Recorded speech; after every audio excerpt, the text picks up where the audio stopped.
আম গাছ, এখানে যে ছোট ছোট ফল, এটা একটু বলবো। Dalim. Dalim. This is lip cameraman. এখানে আমি কিছু আলু লাগাইছি, সাপ পোকার ভয়ে এদিকে যাচ্ছি, যাওয়াটা ঠিক হবে কি না বুঝতেও পারতেছি না, কিন্তু মনে হয় যাওয়াটা ঠিক হবে না, রেস্ট নিতে চাই না, লাস্ট এসে আলহামদুলিল্লাহ। তো আসেন, তো দেখেন আমাদের এখান থেকে কত সুন্দর ভিউ দেখছেন, অনেক সুন্দর ভালো দেখা যায়।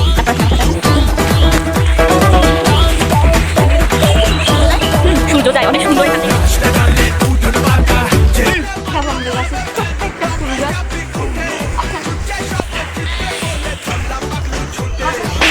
ফুল দেখেছেন গাই, এত সুন্দর ফুল দেখলে মানুষের লোক কি সামলাতে পারে?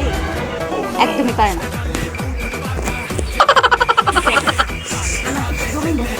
আমি ভাবে কিছু শ্বাস করছি, মানে আমার জমি আছে, নিজস্ব জমি, আমি কতটা বড় লোক দেখতে হবে। আসেন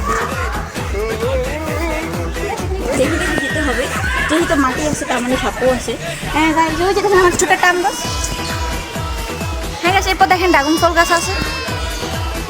তারপর গাছ দেখেন আমি এখানে এবার চলে আসবো। মিষ্টি মিষ্টি কমলা খাবেন? খাবেন নি? খা খা খা, খাওয়া লাগবে না, অন্যের ফল দেওয়া লাগবে না। তো গাছ আমি এখানে একটা ছবি তুলবো, আপনি আমার ছবি তুলেন। আয় তুলেছেন? আমাদের এখানে একটা কি জানো, এটা পেয়ারা গাছ, এটা হচ্ছে লেবু গাছ। এবার আমি একটু নাচ দেখে না, এটা